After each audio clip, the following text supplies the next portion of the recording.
अरे मुँह पे भीड़ पड़ी है तिवारी।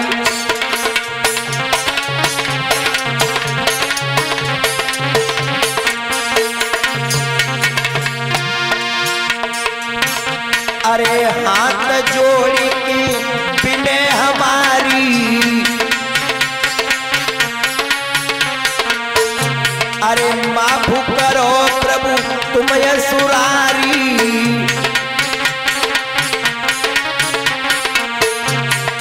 जय हो यसुरारी। अरे मुँह पे भीड़ पड़ी है तिवारी।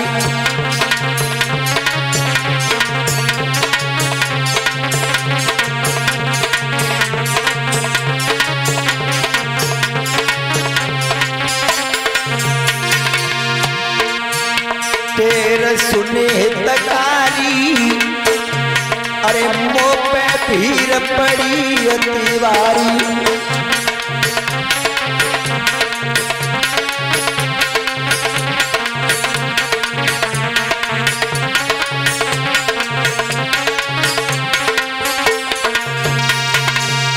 आज सभी देवता भगवान नारायण के पास पहुंचे। नारायण भगवान खड़े हो गए, बोले महाराज ये लंबी सी लाइन कहां से आ रही है? बोले महाराज कछु मत कहो, इतनी परेशानी है।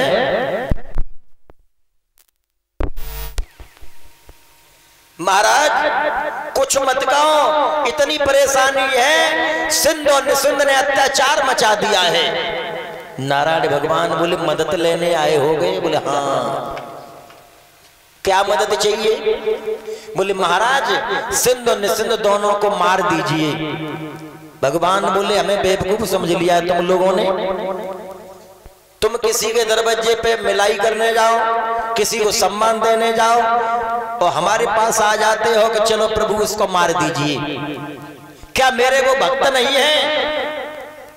शंकर जी बोले महाराज हमारा तो इतना बड़ा अपमान कर दिया सिंध निसिंध ने कि मेरा तो डमरू त्रिशूल ही लेकर के भाग गए। नारायण भगवान कहने लगे चिंता मत करो, हम तुम्हारी सुनेंगे। तो नारायण भगवान वहां गए हैं जहां सिंध और निसिंध दोनों जंगल में रहती थी। नारायण भगवान सुंदर सी लड़की बन गए। भगवान के मन में आई ऐसा न करो, अब मोहिनी जो बने थे वही रूप ले लो। तो सुंदर लड़की से भगवान मोहिनी बन गए, बहुत सुंदर, दुनिया को मोहित करने वाली।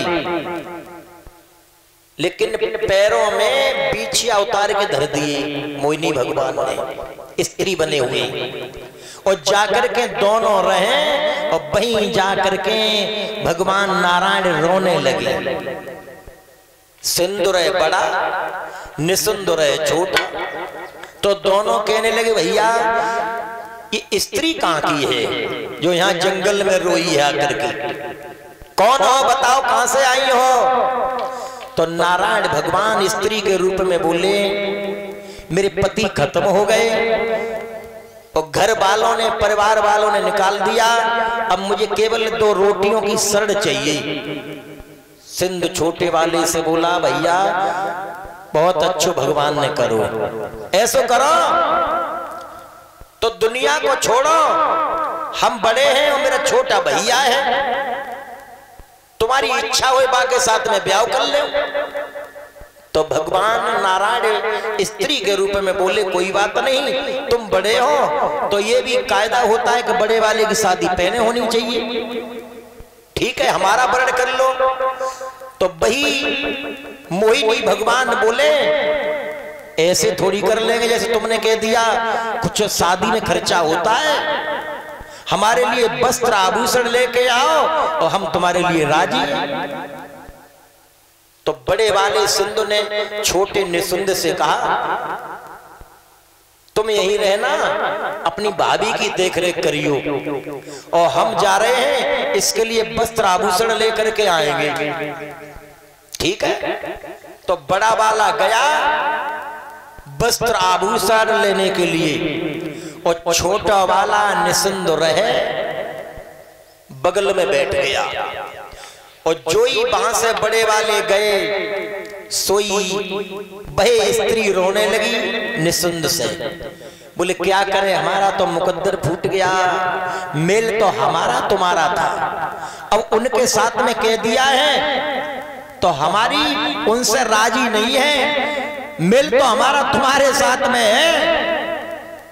छोटा वाला निसंद बोला कोई बात नहीं भाभी, भैया को आ जाने दो, हम समझा देंगे, शादी हमारे संग कर लियो, ठीक है। तो दोनों एक आसन पर बैठे रहे बराबर में। अब बड़ा वाला सिंधु वस्त्र आभूषण गहने खरीद के लाया, और जो दोनों को देखा बैठे बराबर पे, आग बबूला हो गया। देखो इसकी बुद्धि खराब है, बड़े भैया की पत्नी माँ के बराबर होती है और स्त्री का दर्जा दे रहा है। छोटा वाला खड़ा हो गया, देखो तेरी बुद्धि खराब है, इसने वर्ण हमें किया है, मेरी पत्नी है, बड़ा भैया जेठ ससुर के समान होता है, तेरी बुद्धि खराब है। कहीं गहने पड़े, कहीं आभूषण पड़े, और दोनों में झगड़ा हो गया। और झगड़ा ऐसा हुआ कोई बचाने वाला नहीं रहा, दोनों भगवान ने सिंधो निसिंध खत्म करवा दिए। तो वशिष्ठ समझाने लगे, हे राम, ये इन्हीं दोनों की ये मिट्टी पड़ी है, इसलिए तुम्हारे भैया की और तुम्हारी ये बुद्धि खराब हो रही है। तो जहां पूजा की जाए, जहां भगवान का भजन किया जाए, तो जगह बड़ी पात्र होनी चाहिए, जगह घर बड़ा सुपात्र होना चाहिए। तभी तो देखा है आप लोगों ने, कोई जगह लेता है तो पहले पंडित जी को दिखाते हैं कि भैया हम इस जगह पंडित जी मकान बनाना चाह रहे हैं, देखो जगह। तो जगह का विशेष ध्यान रखना चाहिए। जिस जगह जुआ खेला जाता है, शराब पी जाती है, और उस जगह अगर आप भजन करोगे तो मन नहीं लगेगा, क्योंकि कर्म करने वाले के कुछ कर्मियों के अधिकार रह जाते हैं। आज धुंधकारी को 5 वेश्याओं ने चारपाई पर कस लिया और जलते हुए अंगारे देकर के उसे खत्म कर दिया, मार दिया। अब 5 वेश्याएं बोली, अब क्या करें बहन, कत्ल तो कर दिया, क्या करें। तो 5 वेश्याओं ने सलाह मिलाई, घर में गड्ढा किया और गड्ढा करके धुंधकारी को बाई में दबा दिया। अब जब रात हुई तो 5 वेश्याओं ने दीपक जलाया, और दीपक जला करके 5 वेश्याओं अपने अपने घर को चली गई। एक दिन हुआ, 2 दिन हुआ, पड़ोसी लोग कहें न तो धुंधकारी मालूम पड़े और न धुंधकारी की 5 बहुएं मालूम पड़े, ये कहां है सबके सब। पड़ोसी भी बड़े सौभाग्य से अच्छे मिलते हैं।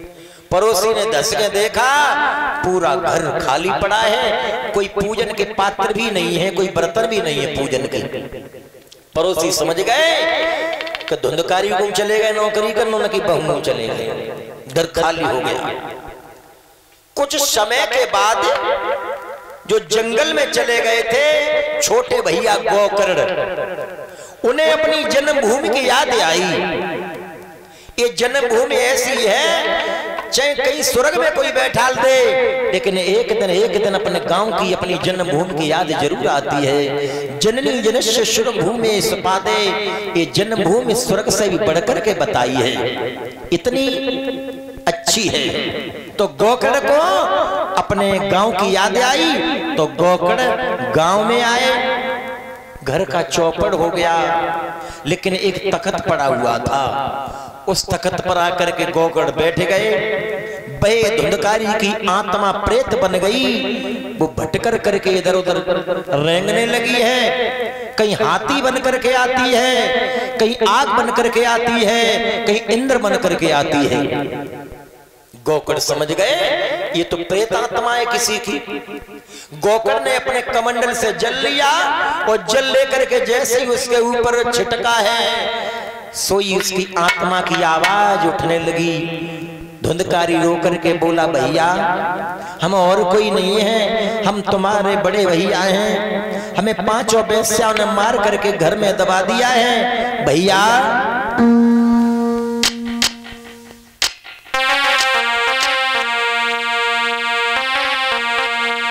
आज धुंधकारी रो करके बोला भैया कि भैया करी मेरो उद्धार, हाय धुंधकारी भ्रात तुम्हारो।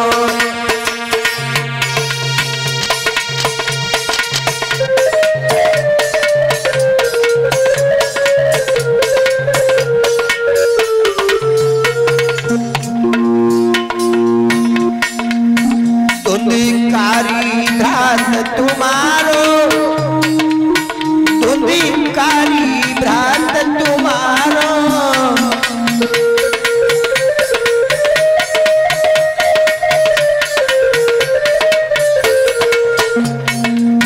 भैया कर मेरो उद्धार, हाय धुंधकारी भ्रात तुम्हारो।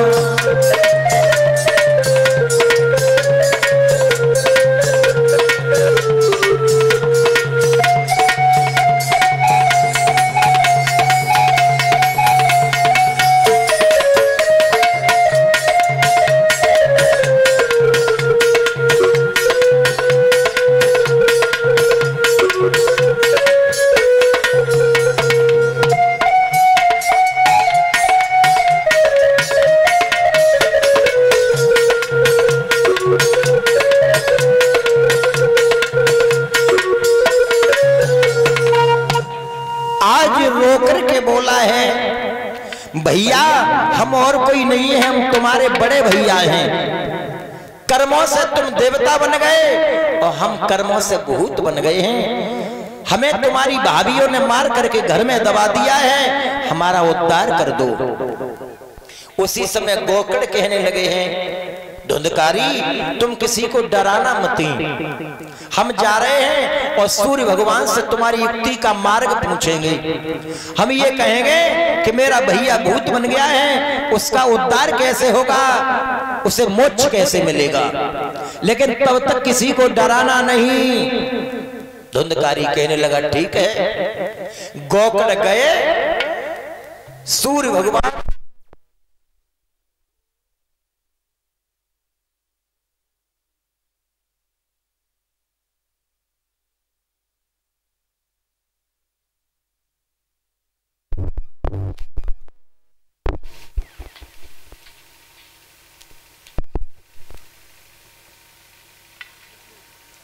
हेलो बोलो भक्तवत्सल भगवान की।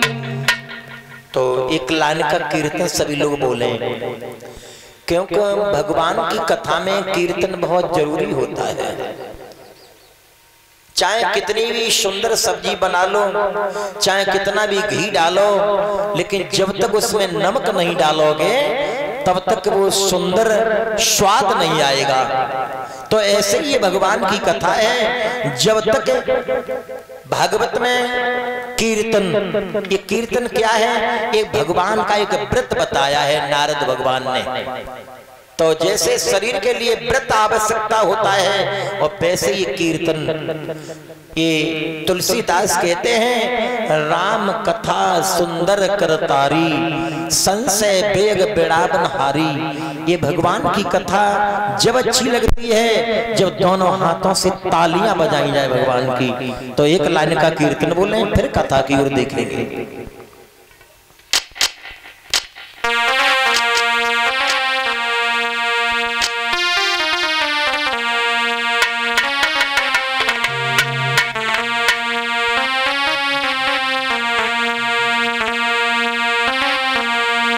राधा बन गई फूल कमल को और भमरा बन गयो सावरिया।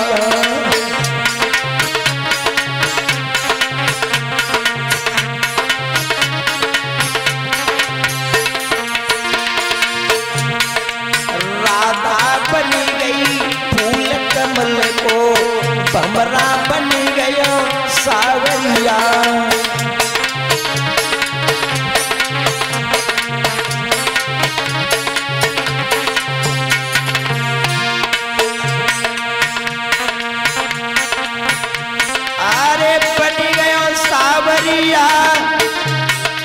भमरा बन गयो सावरिया, और राधा बन गई फूल कमल को, भमरा बन गयो सावरिया।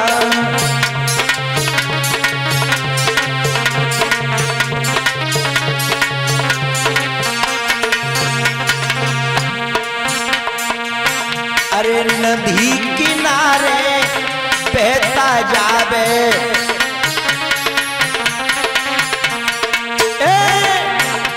अरे नदी किनारे बहता जावे,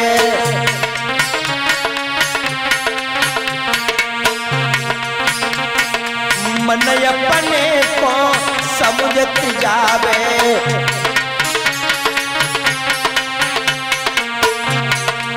तेरी मेहमान बरनी जाई, कब हमरा बन गयो सावरिया।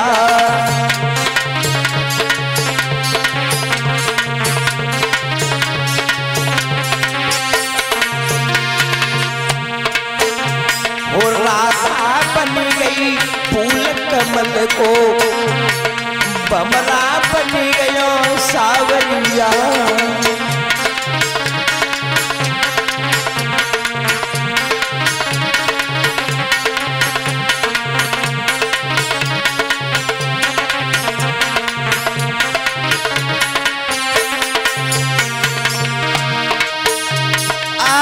बन गयो सावरिया, बतैया बन गयो सावरिया, और राधा बन गई फूल कमल को, भमरा बन गयो सावरिया।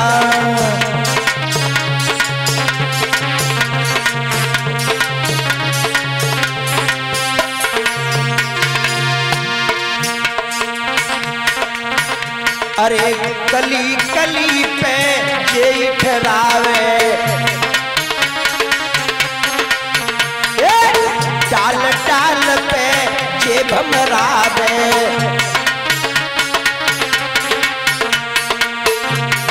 रस रस चूसे फिर उड़ी जावे,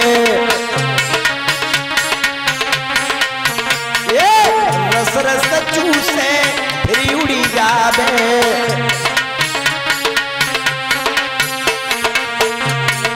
जाको जानन हारो नाई, कब हमरा बन गयो सावरिया।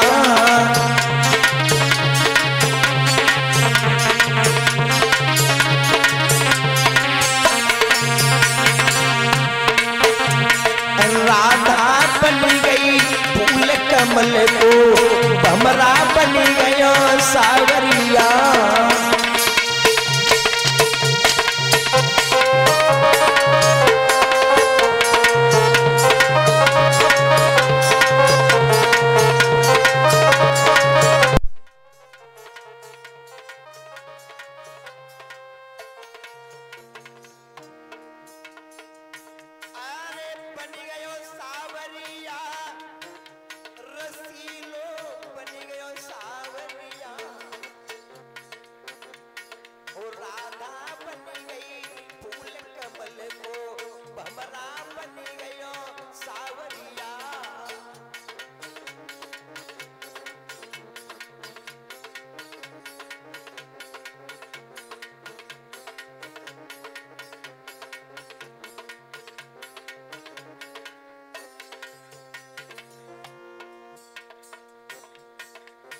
अरे आई सुगंध बनाए गिरधारी,